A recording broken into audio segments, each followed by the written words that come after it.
Bienvenue à ce résumé de livre. Cette semaine, un tout petit livre de Louis Simmons s'appelle Rule of Three, qui parle de comment développer nos jeunes. Dans le fond, quand est-ce qu'on devrait commencer à entraîner nos jeunes, comment les développer en champions.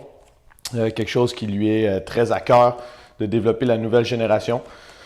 Comme d'habitude, les livres de Louis Simmons sont relativement difficiles à lire parce qu'il écrit un peu comme il parle.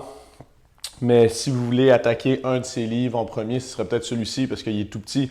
Donc, il se lit relativement rapidement. On peut relire des sections si on a besoin. Et c'est un petit peu plus facile parce qu'en fait, le style de Louis Simmons, c'est de passer un petit peu de la section A à la section E, puis après on revient pour finir la section A. Donc, c'est un peu plus facile à suivre avec ça. Je vais quand même essayer de vous en faire un bon petit résumé. J'ai organisé, dans le fond, en 5 sections ces idées pour que ce soit un petit peu plus simple à comprendre. Et la première, qui est une idée qui est très intéressante, qui n'a pas juste rapport avec l'entraînement, bien sûr, c'est que pour lui, c'est très important qu'il faut faire rêver les enfants. Il faut accepter qu'ils aient des rêves, mais il faut leur enseigner aussi à rêver. Parce que quand on est jeune, on s'empêche facilement de rêver parce qu'on n'a pas tous les outils pour être capable, ou c'est facile de se faire dire qu'on n'a pas tous les outils pour être capable de faire ce qu'on veut. Quelqu'un qui rêve de devenir astronaute, il y a des bonnes chances que ses parents disent « Ouais, c'est bien, c'est un bon rêve, sauf que il va falloir que tu deviennes médecin, que tu aies un PhD en recherche, puis que tu fasses tel screening, puis tu l'as. » C'est facile de se faire dire qu'on ne pourra pas le faire. Puis le propre d'un rêve pour lui, dans le fond, c'est qu'après, on arrive à trouver des solutions pour être capable de l'atteindre. Par exemple, lui, il rêvait à 12 ans d'avoir le gym avec le plus de powerlifters forts au monde, puis il l'a atteint, mais dans ce temps-là, il ne savait pas du tout comment il allait le faire. Donc, faites attention c'est pas qu'il faut pas briser les rêves des jeunes, c'est clair. D'un autre côté, il ne faut pas leur dire que ça va être facile, ça c'est absolument clair, il faut travailler vraiment fort, puis ça, ils vont en parler. Mais le processus d'apprendre à rêver est très important avec les jeunes, puis assez souvent, on a tendance à penser que c'est quelque chose qui, de un, savent faire, alors que comme il dit, il faut leur enseigner à rêver. Et de deux, commencer à leur donner des outils, puis ils se rendent compte que si le propre du rêve, justement, c'est de se faire montrer les outils qu'on va avoir besoin pour être capable de le réaliser. Donc, utiliser ça comme catalyseur pour devenir meilleur. Fait que ça, c'est la section rêver, qui n'a aucun rapport avec l'entraînement, nécessairement qu'un rapport avec la vie en général. Après ça, pour l'entraînement. D'après lui, il faudrait commencer l'entraînement un petit peu plus organisé, pas qu'on ne bouge pas avant, mais à partir de 7 ans. De 7 à 10 ans, ce serait vraiment de la préparation physique générale. Un petit peu d'ailleurs, si vous regardez tous les sports, quand les jeunes commencent, tous les sports se ressemblent. Ma fille est un peu plus jeune que 7 ans, mais quand elle fait un cours de tennis, un cours de karaté ou même un cours de CrossFit, c'est à peu près la même chose. Il y a des sauts, il y a un tout petit peu de coordination, il faut rattraper des balles, il faut courir avec des sprints. Donc, ce qui veut dire par là, c'est que la base de la pyramide, entre 7 et 10 et même un petit peu avant, c'est vraiment important que ça soit le fun, que ça soit des jeux, que ça soit le jeune qui le demande, il faut trouver des trucs qu'il aime bien et que ça soit loin d'être spécialisé.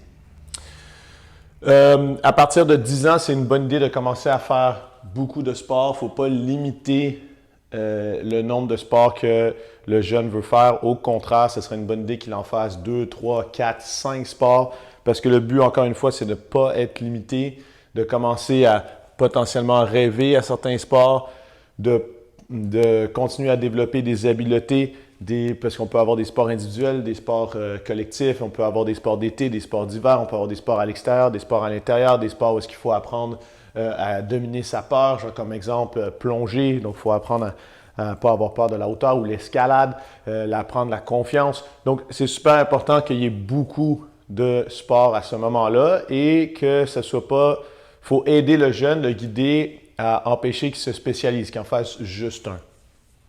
C'est vers 15 à 17 ans que la spécialisation devrait arriver. On va revenir à un peu comment guider le jeune ado à ce moment-là à se spécialiser, puisque ça commence avant.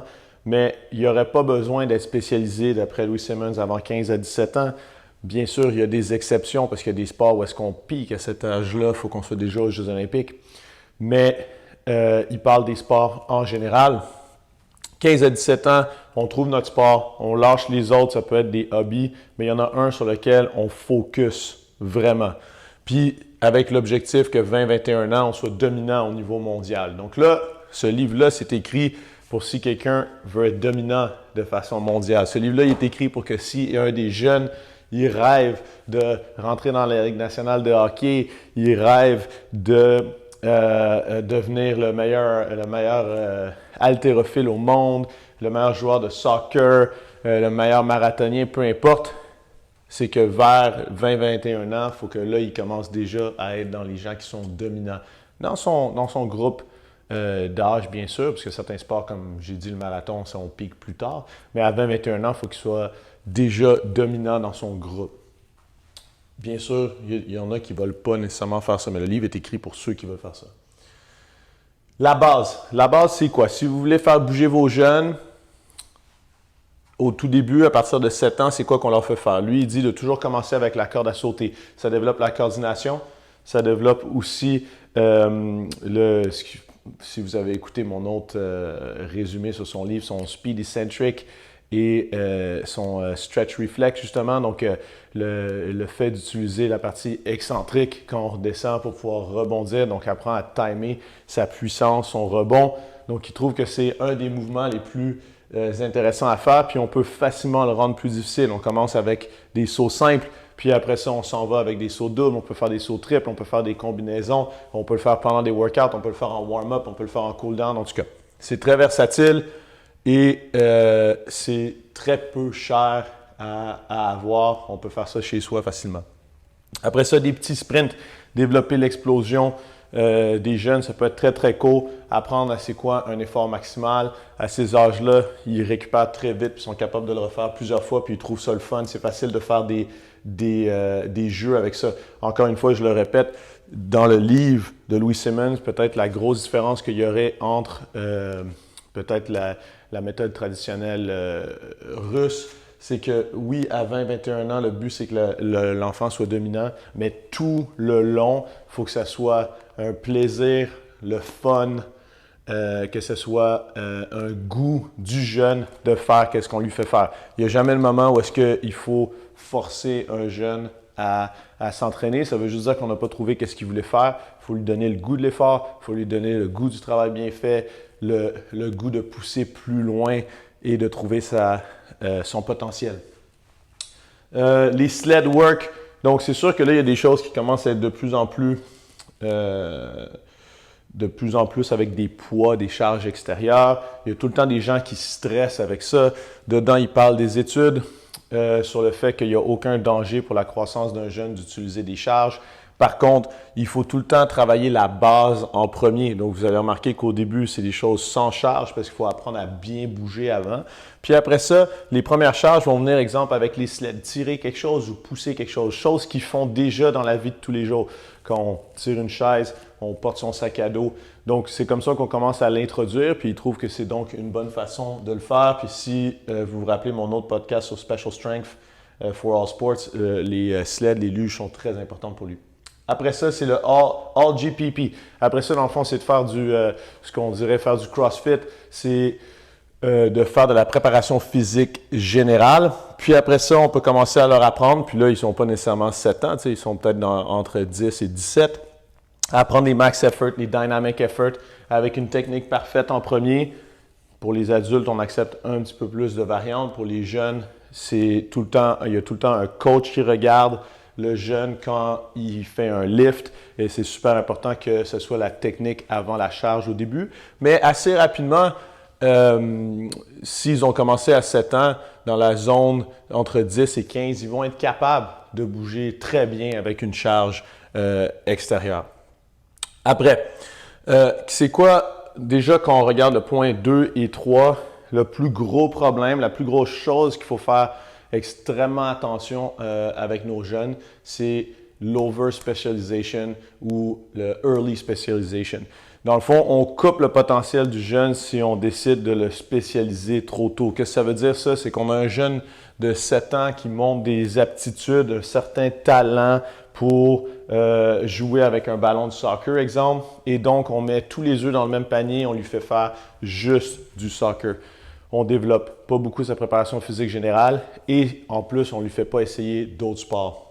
Ça, c'est le plus gros problème qu'on a, d'après Louis Simmons, dans nos pays industrialisés et pays libres, c'est qu'on a tendance à spécialiser super tôt nos jeunes. Et donc, après, quand ils arrivent aux 15-17 ou à 20-21 ans où ils doivent être dominants, leur base est déficiente et c'est ça qui bloque le fait qu'ils ne sont pas capables d'être aussi bons que certains autres pays qui auraient un programme avec une base plus large.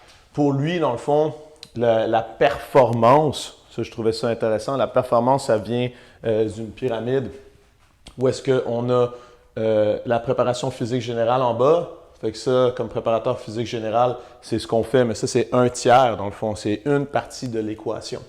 On a le sport talent, donc le talent ou la génétique. Ça, assez souvent dans le sport, on en a parlé dans Mindset. Si vous voulez lire le livre aussi Sports Gene, ils en parlent. On a tendance à penser que c'est le plus important. C'est est-ce qu'on a le talent ou est-ce qu'on l'a pas. Mais on l'a vu dans Mindset que c'était juste une partie de l'équation. Ça peut même être problématique de penser qu'on a du talent et juste reposer là-dessus. Fait que ça, c'est souvent le côté où est-ce qu'on fait l'erreur parce qu'on va se dire « Oh, il y a un talent, on va pousser vraiment fort là-dedans pour essayer de le spécialiser tôt pour qu'il devienne meilleur. » Mais là, c'est juste un tiers de l'équation. On a oublié la préparation physique générale et on a oublié le special strength. Si vous voulez, j'ai fait un podcast sur special strength justement de Louis Simmons. Fait que ce serait les trois côtés dans le fond de la pyramide qui donnent dans le milieu, j'ai marqué total performance, donc la performance totale de l'athlète. Et donc, quand on a notre jeune, il faut qu'on se dise comment est-ce qu'on va bâtir ces trois côtés-là pour être capable de maximiser sa performance et de lui permettre d'atteindre son potentiel. C'est ça qui est le plus important, qu'il continue à avoir du fun, à se développer dans son sport. Donc, Special Strength, dans l'autre podcast, on a vu comment le faire. GPP, dans le fond, dans tous les podcasts, on en parle et c'est ça le travail de la plupart des gens qui nous suivent, c'est la préparation physique générale.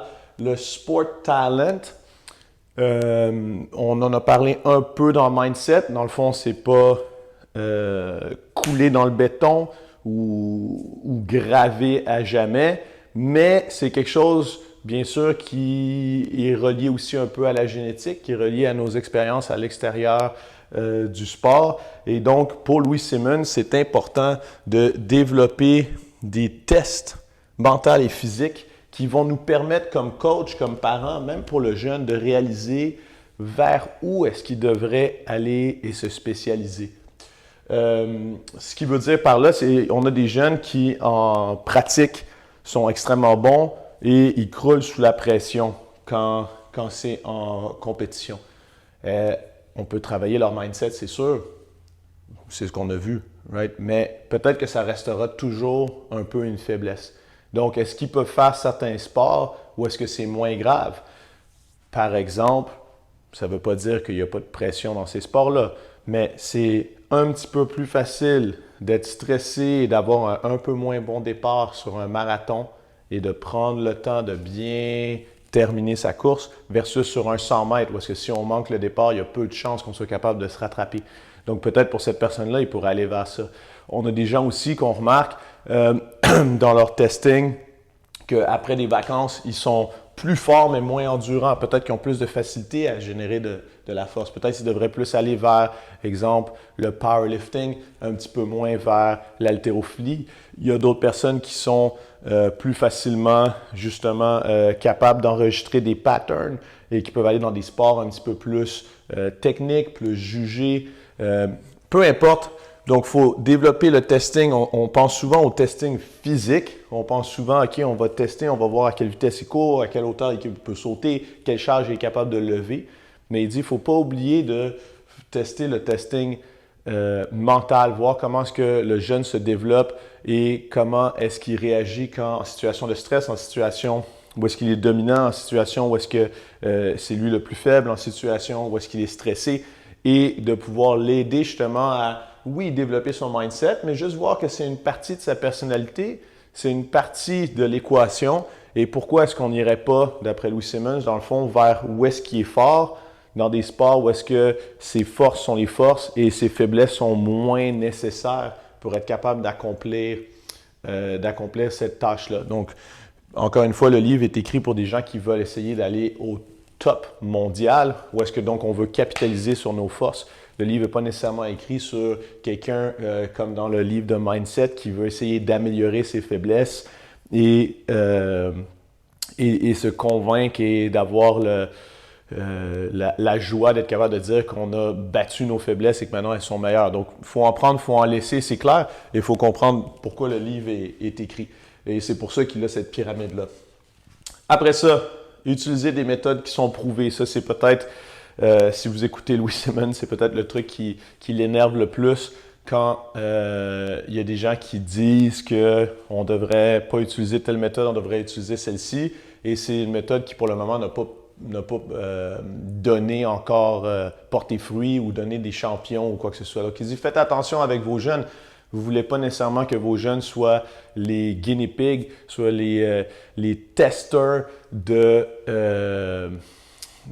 nouvelles méthodes, parce que le moment entre 7 et 17 ans, où est-ce qu'ils se développent le plus au niveau personnalité, au niveau sportif, au niveau mindset, c'est le moment où est-ce qu'on voudrait utiliser dans le fond des méthodes qui peut-être ne sont pas parfaites, mais dont on connaît les capacités, dont on connaît le outcome. Et ce serait sûrement une bonne idée d'utiliser ça. Puis après, quand ils ont justement la bonne base, là, de vouloir développer et essayer de réinventer la roue à ce moment-là.